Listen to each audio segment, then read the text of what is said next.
turn up. You better be there when I shake. Watch me rocking if I can't stop. If I should fall, just go ahead. Go and catch me, baby. Ooh, I live it. That's my true love, true to love. Ooh, I love it. Crank it up, yeah, yeah, yeah. Turn it up on a higher level. Turn it up, we got this.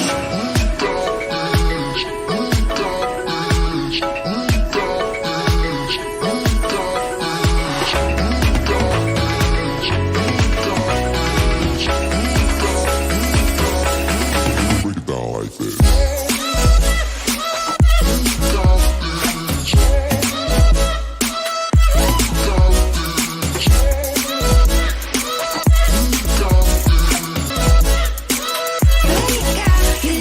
Join in. You better grab that tambourine. Bring the bass, we might be wicked. We may be forced to cause a scene. Make some trouble, baby. Ooh, I live it. That's my true love, true to love. Ooh, I love it. Crank it up, yeah, yeah, yeah. Turn it up on a higher level. Turn it up, we got this.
Hello, everyone.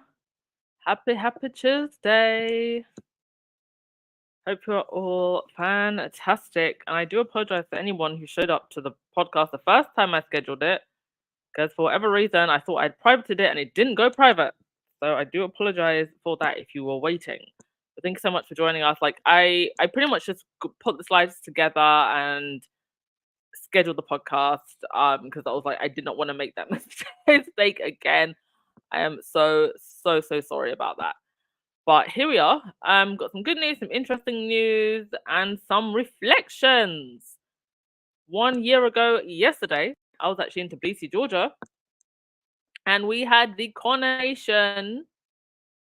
My goodness, that was an experience. I did a 4-day podcast. At one point, I just had to let Rahini and Lightside come on because, like, I was so hungry. I hadn't even eaten.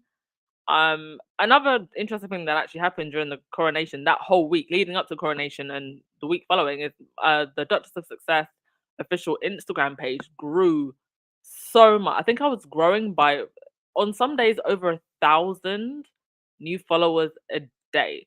So coronation like really pushed the following on Instagram, not so much on YouTube.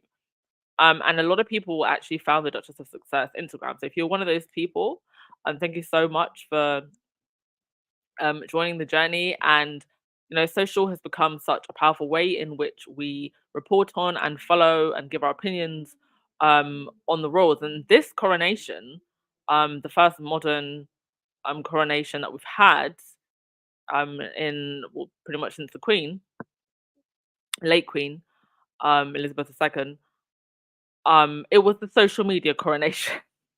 And there was, I don't even know, have I still got, I think I've still got some, let's watch some of the clips. I've still got, here we have Charles having a tantrum. But they're having a bit of discussion here. I am wondering whether Prince and Princess of Wales are, because they were due to arrive before the King and Queen, but maybe they took a different entrance.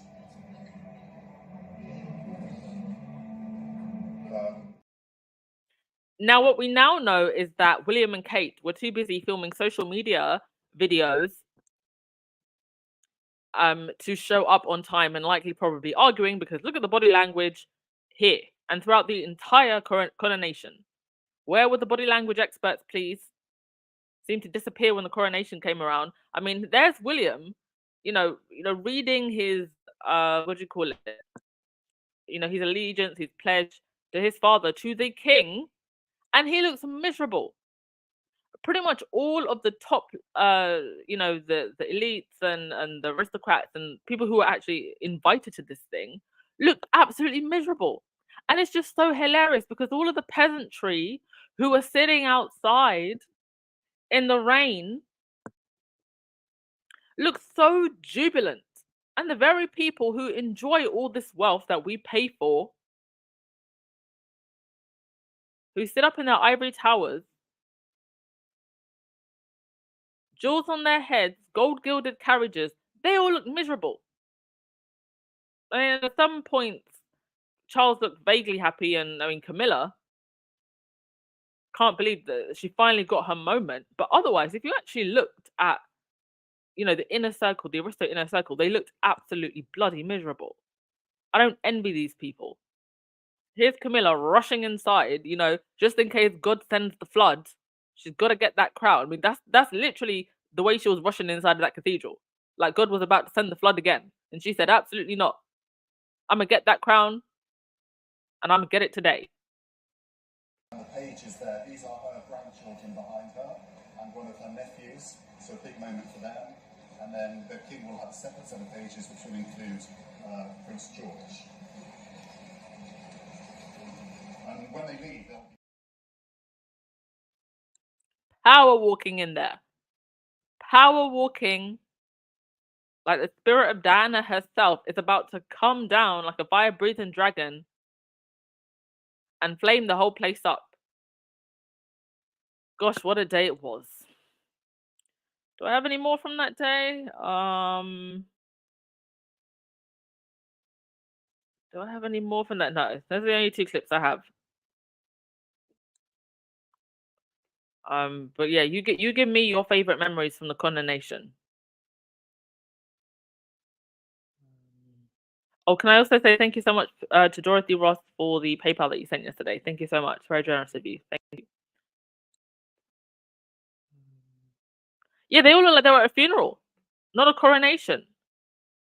We meant to be happy clappy, having a good time as a new king. The happiest people were the poor peasants paying for it all to the price of £250 million. Or at least that's what they told us. Meanwhile, your granny's going to be freezing in her house because she can't afford her fuel bills. When did I already forgot? It was unforgettable for me. I will never forget that day. Unfortunately, the podcast of that day got taken down because I live streamed the coronation on my feed. Copyright police came and took it down. I mean, and I don't know. Did they not practice with the cape, or was she just walking so damn fast they couldn't keep up with her? She was power walking in there. Okay, enough reminiscing about the coronation. Let's get on to it, shall we? Actually, before we get on to like royal news, let's get on to just my favorite looks from the Met Gala. I have been so unimpressed by the Met Gala the last couple of years. I feel like the height of it was that year when Rihanna wore that, that white, sorry, no, it wasn't white, yellow, beautiful couture gown. Forgive me, I do forget the fashion designer, but she's really well known couture designer. And I feel like that's when it really reached its peak. And the thing about the Met Gala is, love it or hate it, it is kind of meant to be elitist. It is meant to be this audacious display of despicable wealth unapologetically. That's just what it is. And I feel like they kind of veered away from what it was because that's what gave us the art, the drama, the fashion. And I did notice this year there was a lot less, almost no actually, that I mean, I still haven't had a good look, but there was a lot less use of influencers. And I think it's maybe slowly going back to being what the Met Gala was. Because I feel like a lot of the big stars are now actually avoiding it because it's just like they're just letting anyone and everyone in. But this is a lady called Mona Patel. She is an Indian entrepreneur who's based in the US, and she basically stole the show. I didn't know who this woman was, but she's gone super viral. And those, what you can see on her arm, those are actually butterflies, or meant to be butterflies. I guess a more abstract looking butterfly, but they're actually mechanical, and they were moving. So she just looks absolutely gorgeous. Here we have some of the men, Lewis Hamilton, and a person who I don't know, but I thought he looked really good. I think the theme for was something like Garden of Roses, Sands of Time, or something like that. I thought people went pretty simple, given what the theme was. Some other people here, sorry, I don't know everyone's name, but there's a South African singer, Tyler. She wore Bama, and her whole outfit is literally sands of time. So she's like basically dressed like a sand aura glass, and she's holding a sand aura glass in her hand. Also the beautiful lady in the middle, sorry, I do not know her name, but I thought her look was very lush. And the lady on the end there with the reds, who went a little bit more for the garden theme with that kind of tree looking contraption, but the velvet red dress, I thought it looked great on her skin, Berlin popping, just looking great. There were actually some good looks. Like when I first saw the pictures, I was like, I don't know if I'm feeling this.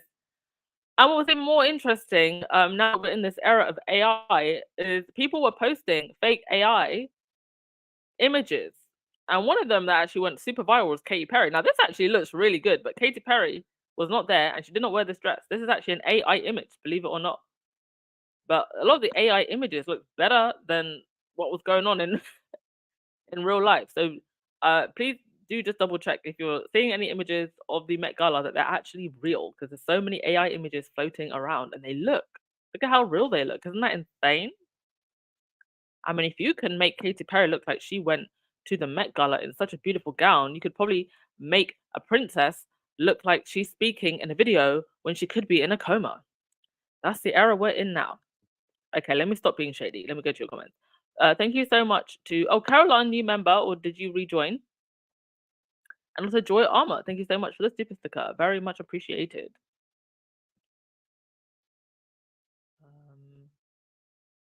Hi for joining us. Hey Cinderella, Elaine Parker, hi.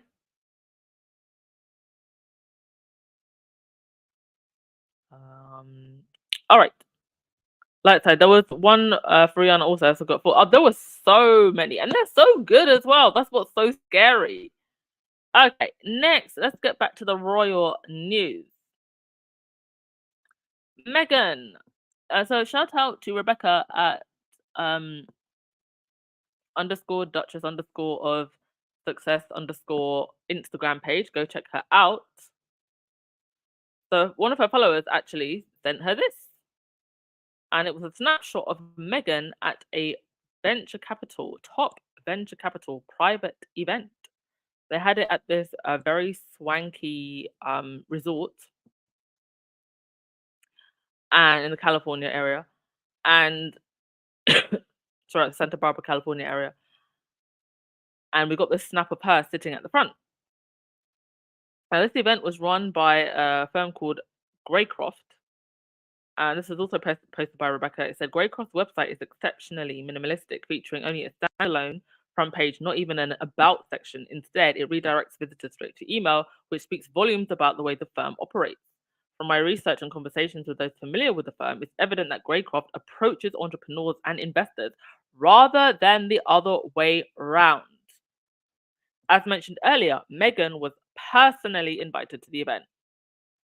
And this is why the ridiculous UK tabloid press who want to continue to paint this narrative that Harry and Meghan are struggling, Harry and Meghan are unpopular, blah, blah, blah, blah, blah. If you have good financial advisors, 1 million can become 2 million, can become 4 million, can become 8 million very quickly if you invest well over a period of time. So just with the deals that Harry and Meghan have got now, if they invest that money well in companies that do well, and we've already seen Meghan with Clever Blend now in 500 Target stores, the money can rack up very quickly. So it's just absolute nonsense that they're unpopular, that they're going to struggle. They keep going on about the cost of their security and the cost of living in Montecito. But they can do this because they know that their audience isn't that bright. If you understand, basic investment principles, you'll know that Harry and Meghan are not going to struggle financially. They've got their, hands in different projects, and I see them, becoming venture capitalists, or they already are. And now their collaborations or whatever they're doing with Greycroft, but also with Epic. Don't forget that also with Epic and other private investments that they've got going on. So thank you to whoever saw Meghan sent this picture and sent this. And there's lots of great things to look out for coming up. Of course, it was Archie's birthday yesterday. Happy birthday, HRH Prince Archie, 5 years old. We did not get any new pictures of Archie. But to be honest, I feel like with the Netflix documentary, Harry and Meghan gave us so much. And I actually don't think we're going to see the Sussex kids for a while. And given the way the internet trolls are, I don't blame Harry and Meghan. It's unfortunate for those of us who are fans and, would be genuinely delighted to share in that joy if Harry and Meghan want to share their children. But given the way the derangers are, I don't see them doing that, to be honest. Maybe until those kids are quite grown. I don't think I've ever seen Mindy Kaling's kids, and those kids have got to be, I don't know what, 4 or 5, maybe even older.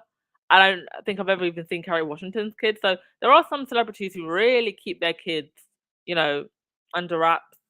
And actually, for security reasons, it's probably better that they're not too recognizable. And they've done a very good job, Harry and Meghan, their security and the community that have been so respectful. Thank goodness we don't even know where the kids go to school, and I hope it stays like that. I hope they really just get to enjoy their childhoods in a way that they would never have gotten to if they were in that unroyal mafia, being treated the way they were in the press by the tabloid press and the derangers who have an issue with these biracial children. But nonetheless, happy birthday, HRH Prince Archie. Sure, they had a delightful birthday in Montecito. Also, we're also doing the fundraising as we usually do. Sorry, I haven't taken a moment to get the details for that, but if anybody has the links, please do post in the chat, but I will make sure to post it on the community tab later on. Also, on the 8th of May, Prince Harry will attend the service of Thanksgiving at, that's tomorrow, at St. Paul's Cathedral to mark 10-year anniversary of the Invictus Games Foundation. Now, from what I understand, Harry did take the high road and invite his family. Whether or not he actually wanted them there, well, I actually think it's a good thing that he did, because otherwise they would be briefing to the press that he didn't. Not that they would go anyway, but apparently they were invited. And Harry is going to be there by himself, and then obviously be making his way to Nigeria with Meghan to carry on with the promotion of Invictus. And hopefully we'll see more African nations taking part in Invictus for 2027. Also, 19th of May is Harry and Meghan's 6th wedding anniversary. Incredible. And yeah. So no, lots of nice things to look forward to.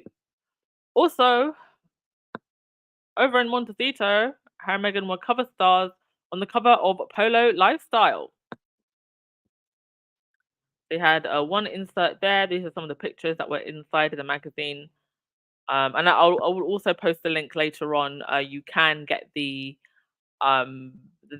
physical version of this if you want it.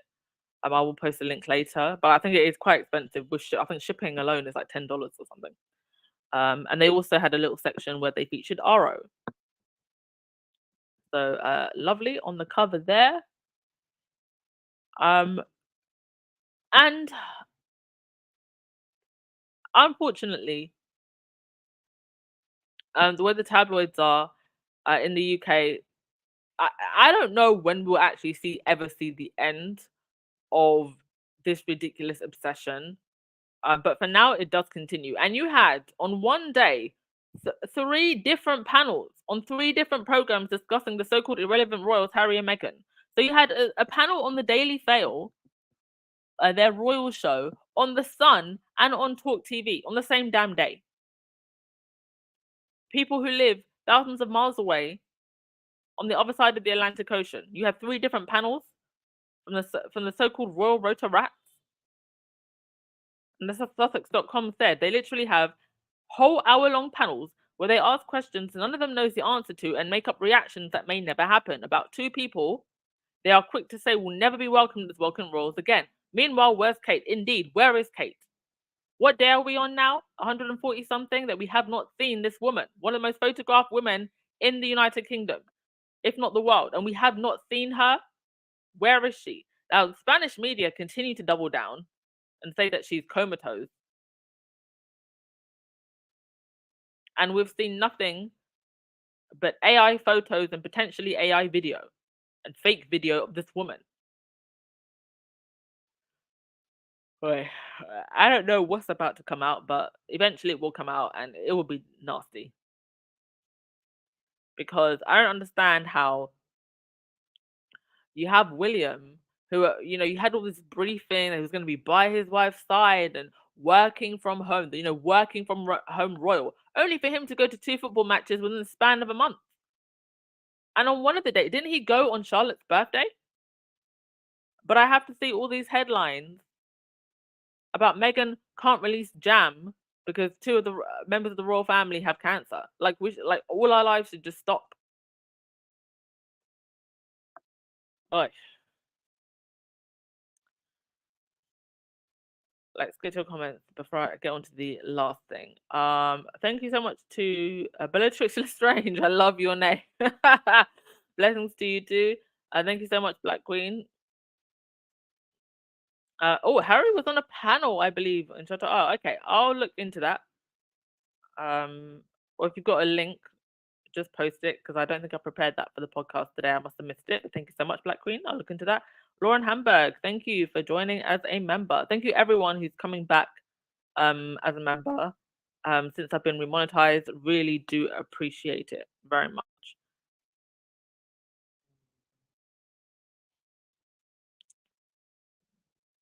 Okay. Wendy, you said the royals didn't, and the firm and the UK media didn't expect the Sussexes to be so popular and accomplished. That is why Harry and Meghan are a threat to the monarchy. They will stop with their, they will not stop with their campaign. Well, do you know what? I actually think deep down they knew they would be, which is why they have gone so hard with a smear campaign to stop the inevitable that Harry and Meghan would be popular.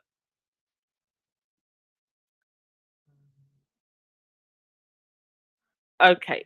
Last thing, Denise Welch, who has been out here on these streets, on these ridiculous TV show, panel style TV shows where they do nothing but bash Harry and Meghan, especially Meghan.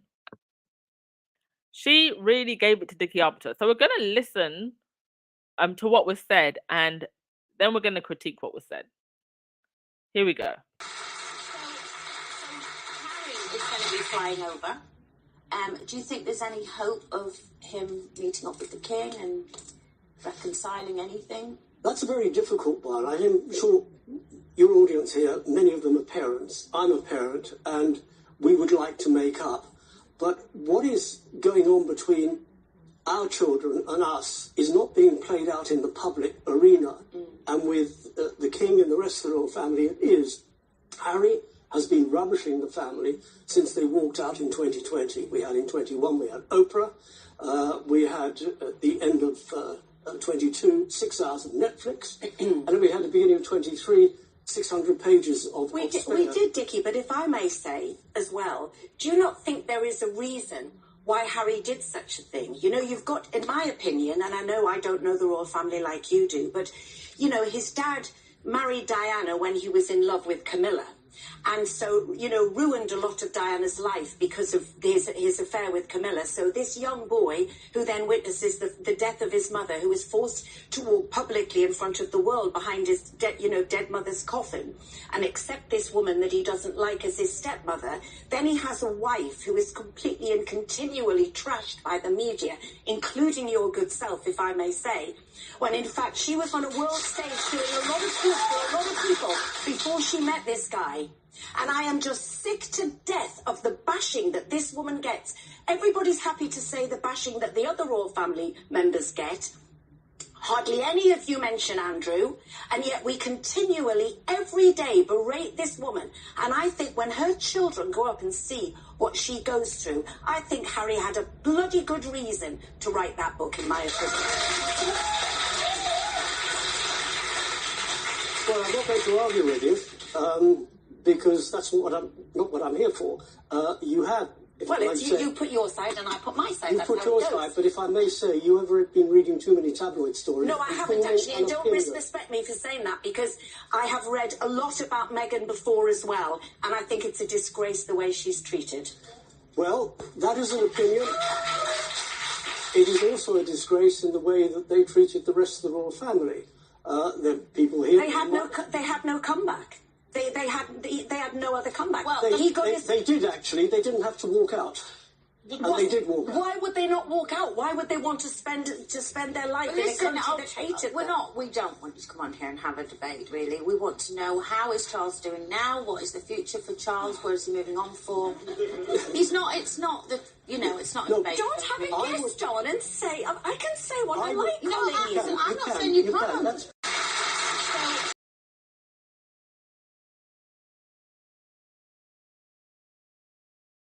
Okay, we're gonna break that down because a lot was said there, and I want to break that down. But yes, thank you so much to everyone who's been posting. Yes, Harry has landed in the UK. What I'm gonna do is I'm gonna cover this tomorrow morning my time. So in another like 8 or 9 hours, I will do another podcast. I'm not, because I haven't prepared those slides, and I don't I can see the pictures and everything. But I don't want it to be rushed. So I will, yes, Harry is in London and I will cover that. Managed to sneak in there. I will cover that tomorrow morning my time. But thank you, all of you who are posting about that. And Harry looks really good and confident. Okay, so I want to break that down. So let's go. So Harry is going to be flying over. Do you think there's any hope of him meeting up with the king and reconciling anything? That's a very difficult one. I'm sure your audience here, many of them are parents. I'm a Okay, so I'm going to stop it right there. He starts off by saying, that's a difficult one. Many of us are parents. Many of you in the audience are parents. Always remember that there's a certain level of the propaganda that wants you to almost personally identify and have this parasocial relationship with members of the royal family, so that you feel very outraged at what Harry and Meghan have done to the royal family. And this is part of the propaganda. So the reason he says that is to try and get the audience to somehow identify with the other members of the royal family. The members of the royal family who the British public, who can barely afford to heat their homes, are paying 200, 100, or whatever it is we pay, millions a year for. He was a Queen's communication secretary. Don't forget that. For those of you who are unaware, let me put his face back on the screen. No, I know it's not the prettiest, but here you go. He was the Queen's communication secretary. Father of Victoria Arbiter, by the way, who grew up in Kensington Palace and probably thought that Harry was going to choose her. That's why she's so damn bitter out here, was lying about the Oprah interview that she never saw, and then she done lost her job and her eyelashes. Yeah, that's Dickie Arbiter's daughter. And we would like to make up. But what is going on between our children and us is not being played out in the public arena. And with the King and the rest of the royal family, it is. Harry has been rubbishing the family since they walked out in 2020. We had in 21, we had Oprah, we had the... Harry has not rubbished his family. He's just told the truth. And this guy worked in the royal household. He knows what skeletons are hidden in the closet. He knows that there are things far worse that Harry has not said. If Harry really wanted to rubbish his family, he could have. He didn't. He just told his truth, and so did Meghan. That doesn't equate rubbishing the family. End of 22, 6 hours of Netflix, and then we had the beginning of 23, 600 pages of... We did, Dickie, but if I may...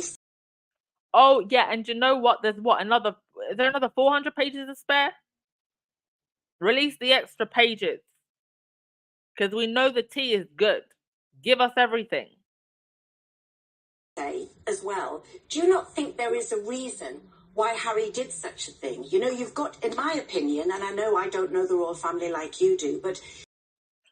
I mean, Dickie Arbiter has not been in the royal household for a long time.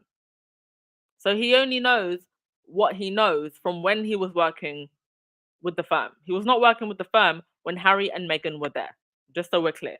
You know, his dad married Diana when he was in love with Camilla.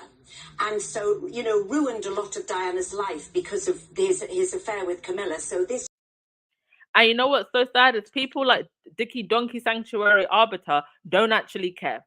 They don't care because as far as they are concerned, Diana should have just stood there, been pretty, and not complained about her husband's affair and abuse, emotional abuse.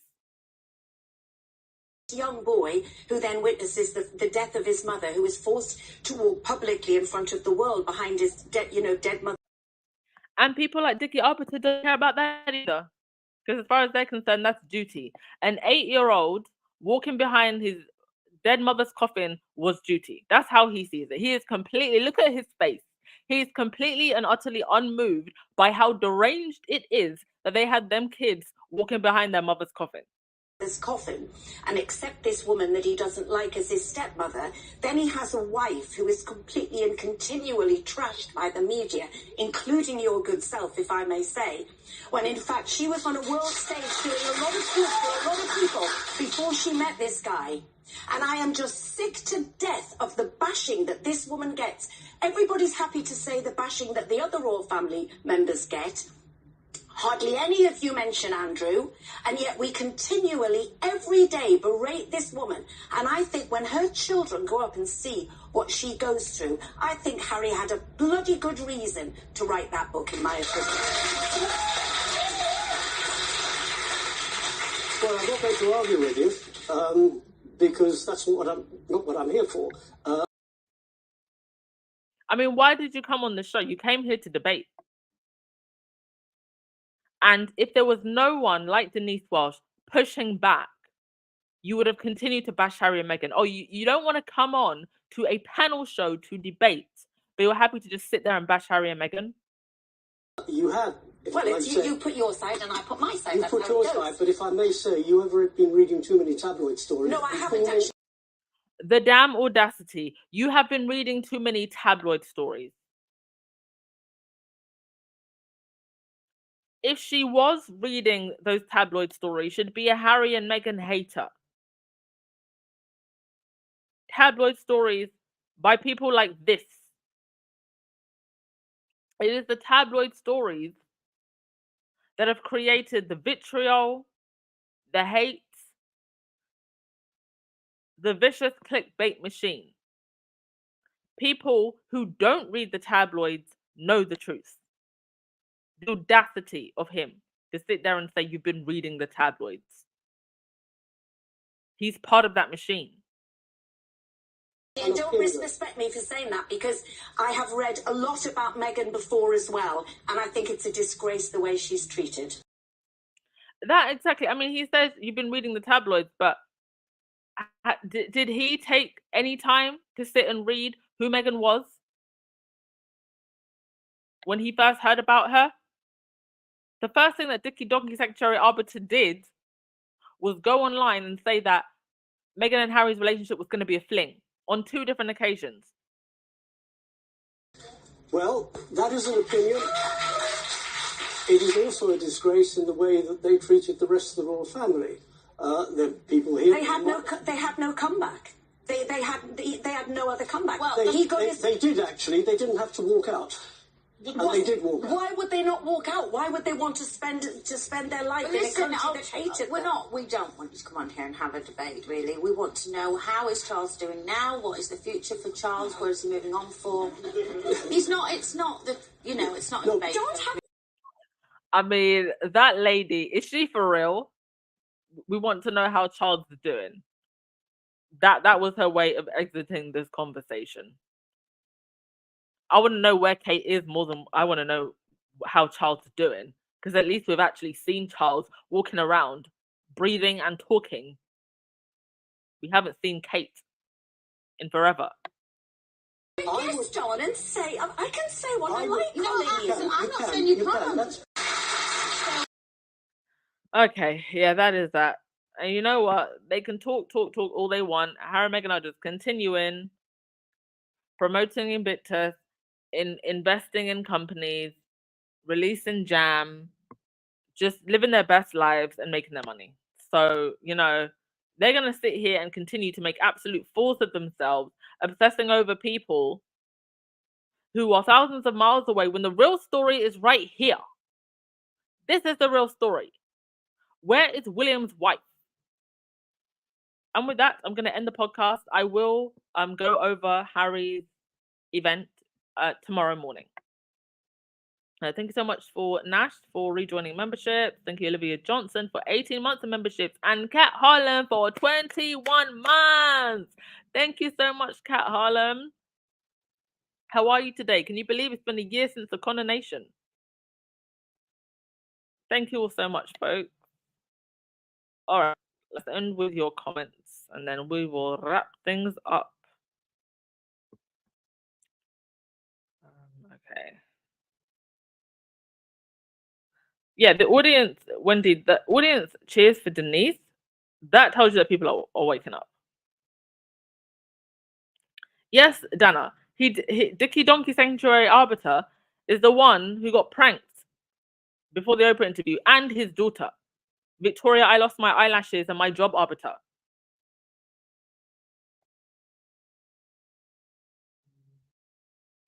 Yes, Meghan and Harry said nothing for a whole year. I mean, if you really count the times that Meghan and Harry have spoken, like, you could count on less than 2 hands. Oy. I think just the whole what you're witnessing here with what's going on with the royals and the press,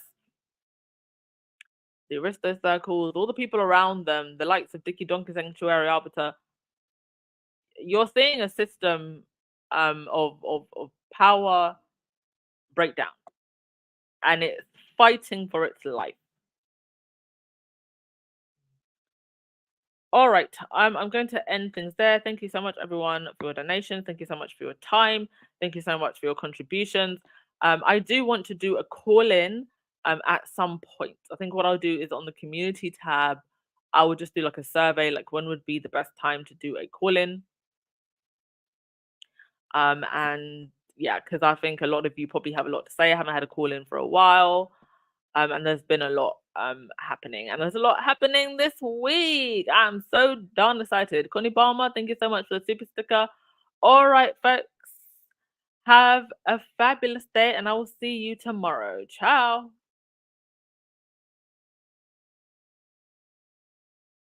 You better turn up. You better be there when I shake. Watch me rocking if I can't stop. If I should fall, just go ahead. Go and catch me, baby. Ooh, I live it. That's my true love. Ooh, I love it. Crank